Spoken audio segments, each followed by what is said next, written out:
We now join Codebed Motorsports in the middle of their live press conference. Well, thank you, Rob, and good evening, everyone, and welcome to what is sure to be a fun night. We have a two-part event on the agenda for this evening. First, I'll be conducting a Codebed Motorsports press conference addressing the current narrative and fake news being pushed by the media and other garages. Second, we've got our first installment of a Tuesday Morning Bedline Presents Better Know a Driver, where we'll be sitting down for a chat with none other than Ralph from Mega Laps. Both events are scheduled for tonight and are scheduled to take place back-to-back. With that being said, the Codebed Motorsports press conference will begin after this word from our sponsors.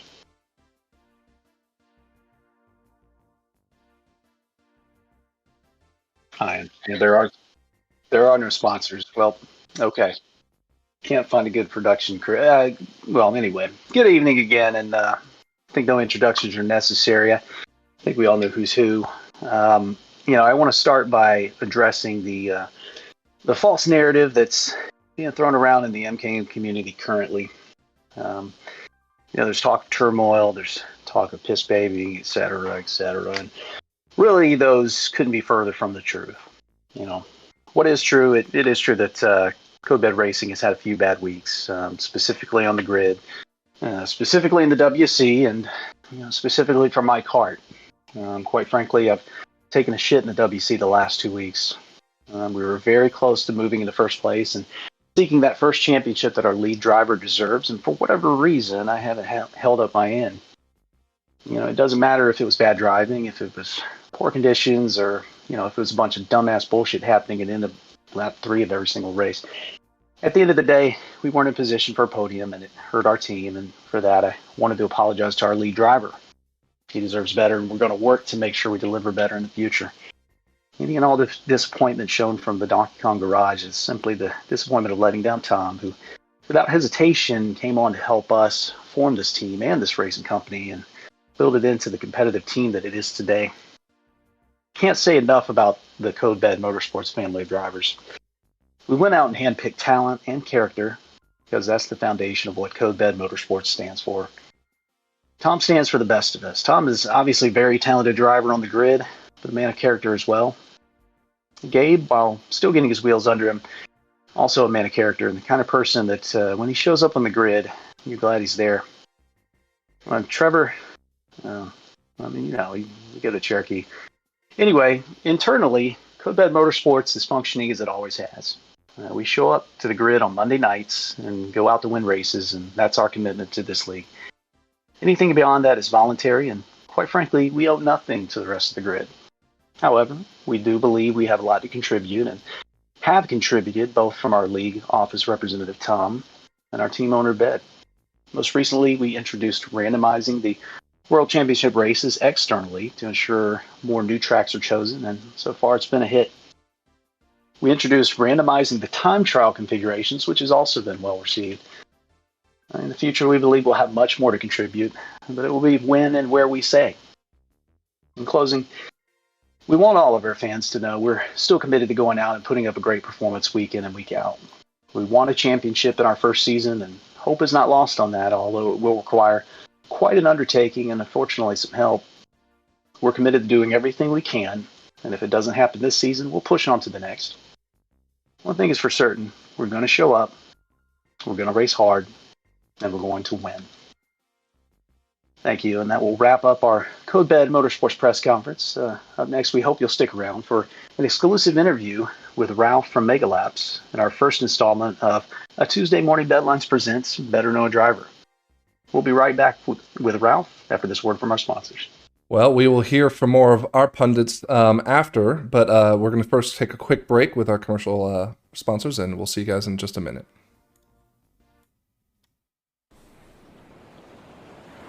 It's summertime, and that means only one thing.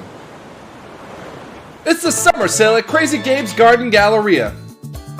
We've got everything you need this summer, including pickleball, White Claw, and Tim McGraw. So grab your favorite summer Vespa and head on down to Crazy Gabe's. You don't need to be a cheap to realize these deals are cheap. Crazy Gabe's Garden Galleria, open Monday through Saturday next to the Cheap Cheap Banana Emporium. If you pass the room to go, you've gone too far! Ever think to yourself, what the hell does this travel agent have me doing? Am I going to be delayed in Montreal again? They better not sit me next to that baby. It's time for a more premium flying experience. From a brand that knows premium, introducing FedSpeak Airlines. At least it's not Air Canada. Flights departing from Sunshine Airport daily. Book now! We now return you to the Tuesday Morning Bedlines special report.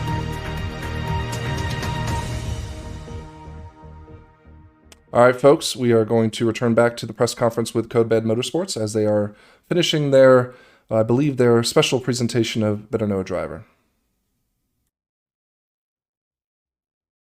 All right. Thank you again, Rob. Good evening and welcome to our first and hopefully not last Tuesday Morning Bedlines presents Better Know a Driver. Tonight's driver is none other than Ralph from RRM. Good evening, Ralph, and welcome to the show. Thanks for having me. Great. So, first and foremost, I want to clear the air here a little bit.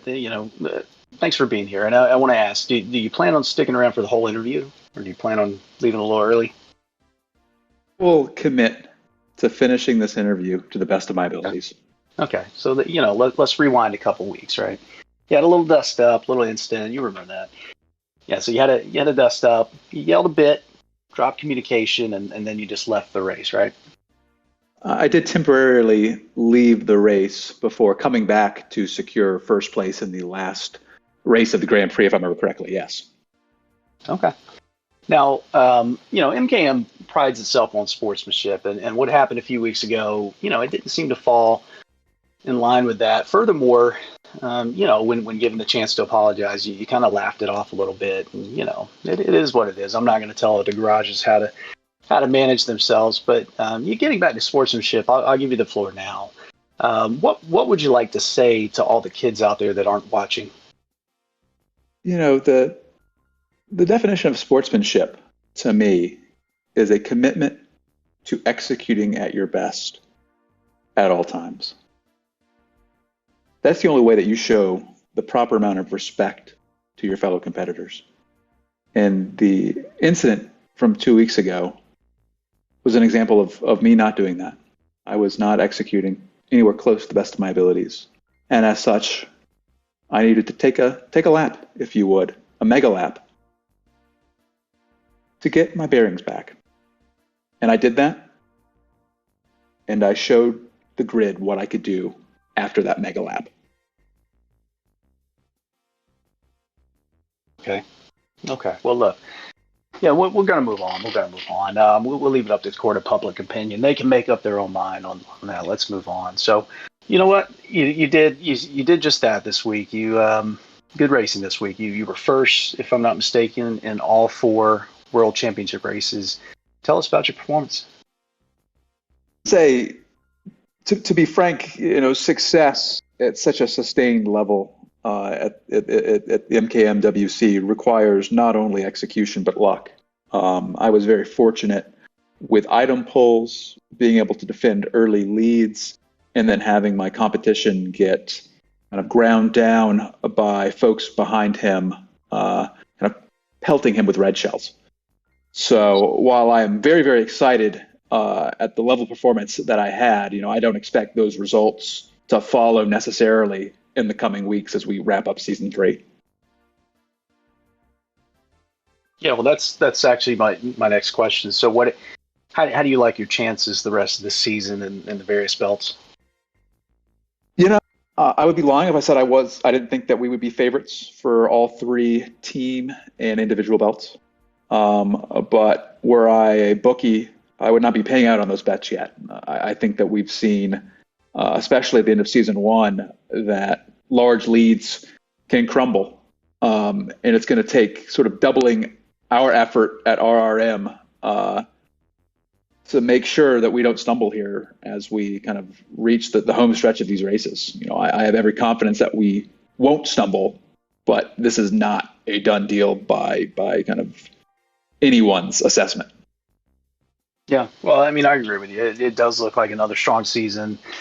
Filtron Megaron has taken, step back a little bit this year. Codebed Racing has made some waves, but, knew it kind of might be tough to pull off in the inaugural season.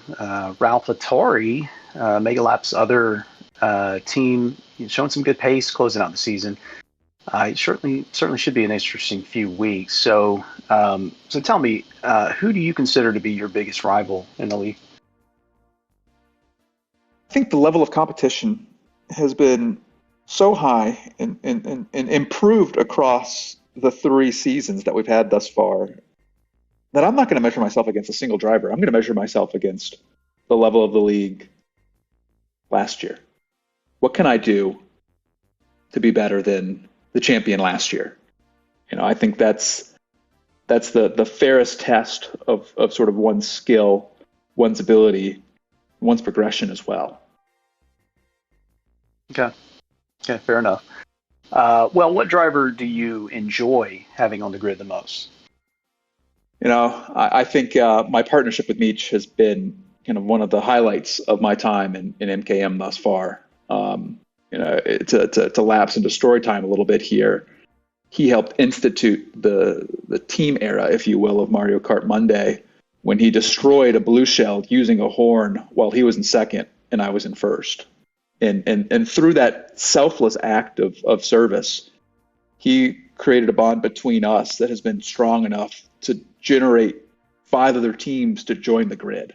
I really salute him for his commitment to our partnership and aspire to show the type of servant leadership that he does on the grid every Monday. Yeah, so take me back through that. I was not part of the league at that point. Were you already a team at that point, or that was just something he did? It was yeah, it was nothing had been formalized. I would compare Mario Kart Monday at that point to more of a pickup style league wherein we would play kind of as individuals. But I believe this was, at least my memory has this, at Dragon Driftway, one of our favorite courses, where Tom launched a blue shell at me. And Meech said, no, that's not going to happen. We're gonna have Ralph win this one. And that sort of kernel of an idea, that kernel of a feeling, has blossomed into the full ear of corn that you see today as the RRM team. Okay, interesting. What would you say has been your, so we're 3 seasons in now at this point. What would you say has been your most memorable moment on the grid? This is a humbling moment. I think the very, very end of season 1, where I was clinging on to a lead that Tom had really done a great job kind of hammering away for 3 or 4 races.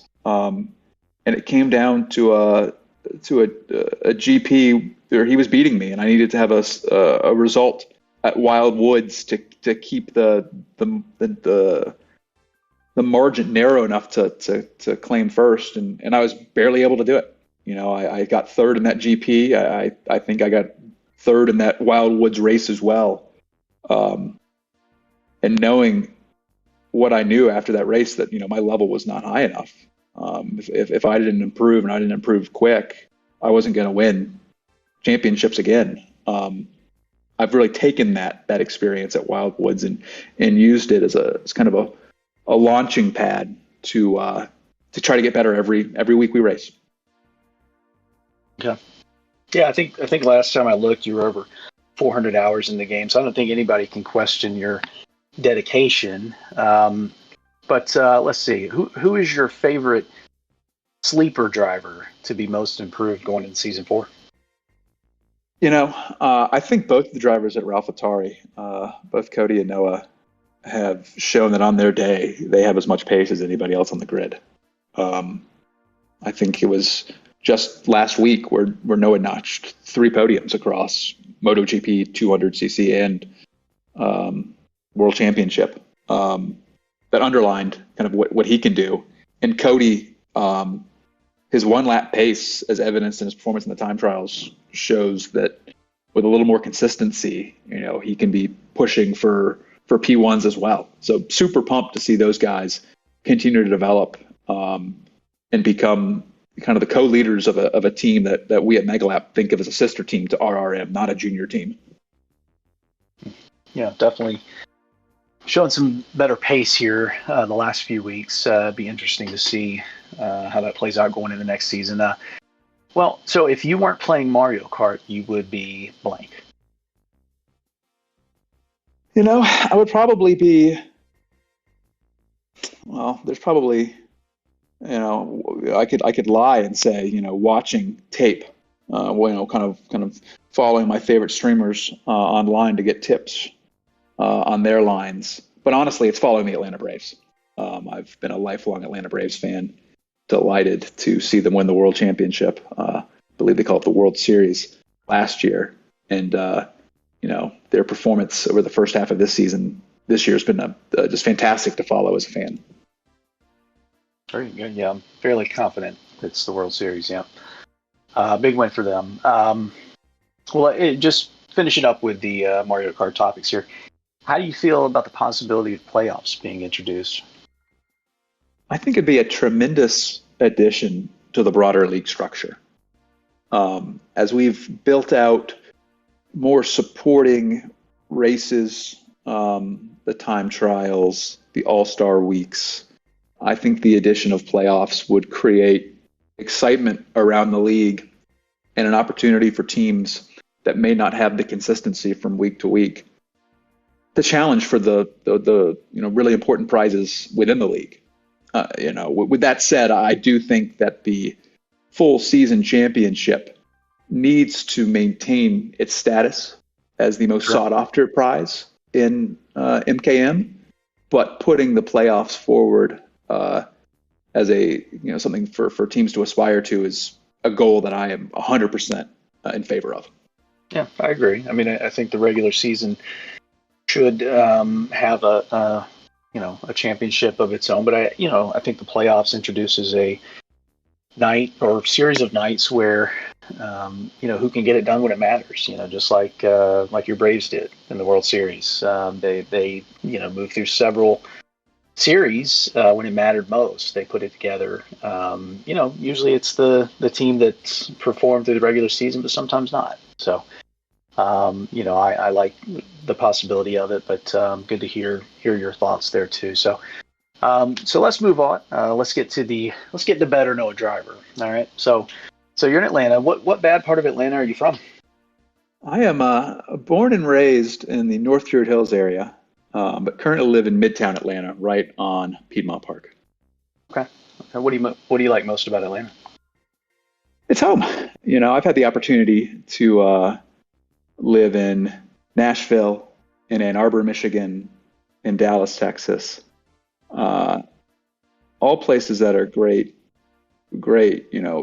locations. Delighted that I spent time there, but home is home, and there's no other place I'd live other than Atlanta at this point in my life. Okay. Now, you're a Michigan fan. Did you go to Michigan? What's the affiliation there? I did go to Michigan for my MBA. I attended the Ross School of Business, but I became a fan through my father, who is a born and raised Michigander who also attended the university. Okay. All right. So let's talk about the name Ralph. Where did that come from? Do you resemble Don Most or something?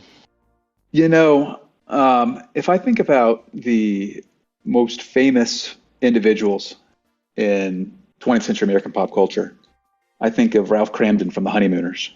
And that was a name that kind of really struck a bell with me when trying to come up with a pseudonym for use on the internet, because I would never be crazy enough to use my actual name. Yeah. Okay. Obviously a big Steve Winwood fan, right? I do aspire to a higher love. Okay. So what's the best Steve Winwood song? Uh, I think it is higher love. Yeah. If there are there any others that even come to mind for you? Or am I Yeah, the correct impoverished? answer we have down here is Valerie. But yeah, there's several others out there, but yeah, Higher Love's a good one too. Well, I prefer the Zootons cover of Valerie. Unfortunately, that kind of took my mind share there for that single. But I understand your take on that. Okay. How about the let's switch gears to movies. What's your favorite movie you've seen recently? I haven't seen many films in the theater recently. I will say that the movie that I've back to the most, even in the last couple of years, is Whiplash, the Damien Chazelle picture starring Miles Teller and J.K. Simmons. It's a tremendous, tremendous film. Okay. No, I haven't seen that one, so I'll have to check that out. You ever watched The Lost? I am not familiar with The Lost, no.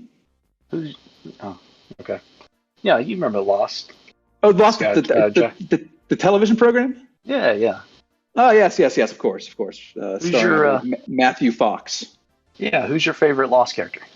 Desmond. I think sorry for the spoilers here, but this is early on. His reveal as the man pushing the button really blew my mind as a youngster. Hmm. Yeah, he's a great character. I like him too. I like the smoke monster on account of he's Bosch. You ever watch Bosch? I do. I read the Connolly novels growing up as well, and I think Titus Welliver is one of America's sort of foremost heroes. Agreed. Agree with you there. Uh, so moving on a little, there have been some rumors out there in the MKM community, and I apologize if this is I'm the first to bring this to your attention in this way. But there's some rumors that you may be on performance enhancing drugs. What do you say to that? Your You initial know, reaction? um, I live a drug-free, alcohol-free lifestyle. I get a lot of sleep, and I work out 6 times a week. So, that combination there might be the performance enhancing drug that not enough Americans get to experience. So, Okay.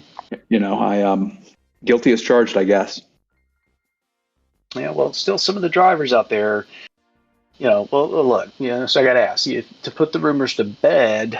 Since testing's not mandatory currently in MCAM, would you be willing to go voluntarily take a test?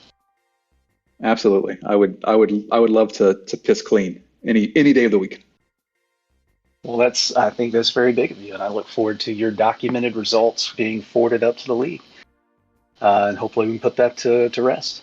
Okay. Well, anyway, let's move on to a lighter subject. So last week, Roe vs. Wade was a very controversial decision. A lot of people feel very strongly about it. You think about all the drivers in MKM. We came along during the RW era. So with that being said, if you had to pick one driver on the grid, and I say anyone, but let's say other than Meach, because I think that's the obvious answer. But if you had to go back in time and pick one of the drivers in MKM, if you could have made that decision, who would you go back and pick to be your partner in RRM? Can I ask for a clarifying question? Sure. Is this in so Meach? I cannot pick Meach. This is for someone other than him. Correct. Got it. I was preparing a tremendous answer about the actual ruling that the court put down in Dobbs, but it's neither here nor there. This might come as a surprise to some folks, but Phil and I go very, very way back. Back to when we were, veritable children. It would be an honor to get to have a partnership forged over the decades with him, sort of consummated in Mario Kart Monday. Okay. I like that choice. He's definitely been strong for Philtron Megaron this season. Shown, just like you mentioned, Noah Cody. I think shown some glimpses of performance there. But I did not know that you go back with Phil like that. So let's move on. Let's talk sports a little bit. You're a Michigan man. We've already talked about that. How are they looking this year? I think the short-term outlook for the program is strong. We should be able to replace folks like Aiden Hutchinson and David Ajabo with a committee of pass rushers. The offensive line looks like it's going to be a strength again. I'm excited about whoever wins the Cade McNamara, J.J. McCarthy battle at quarterback. But I'd be lying if I said I wasn't nervous about the medium-term future of the program, given our reluctance to participate in name, image, and likeness. Well, so, okay. Let me ask you then. Is Harbaugh, do you think he's ever going to get it done there?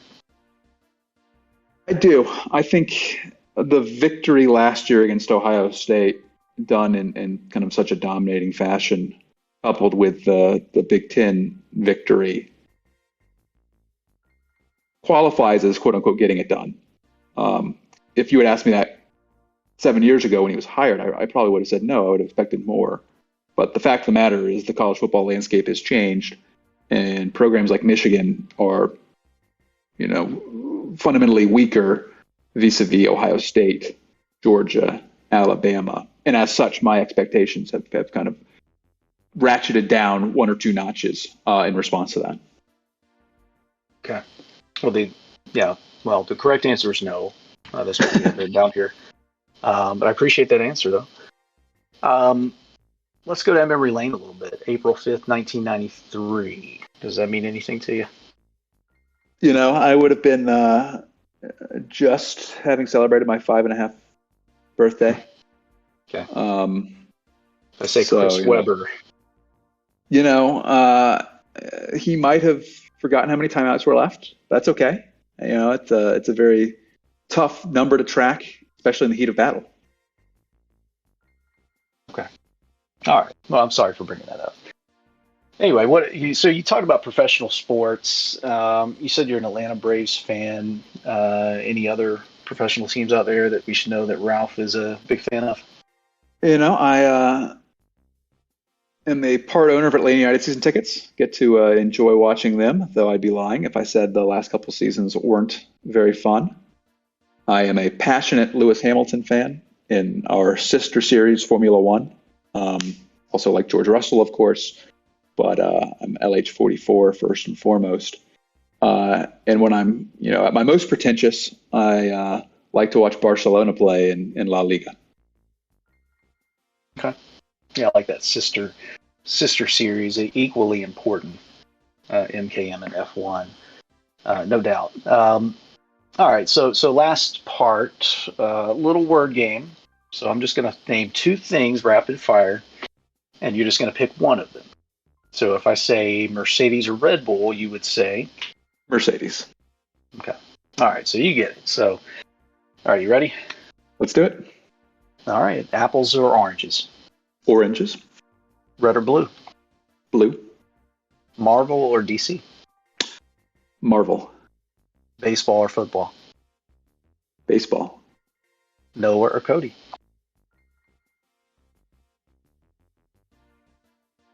Cody. Meech or Camila Giorgi?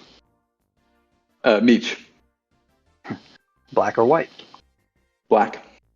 Stop or go? Go. 150 or 200 cc? 200. Roe or Wade? Row. Tom or Jerry? Tom. Phil or Ron? Phil. Friends or Seinfeld? Seinfeld. Epstein or Weinstein? Weinstein. Ralph or Andy? Ralph.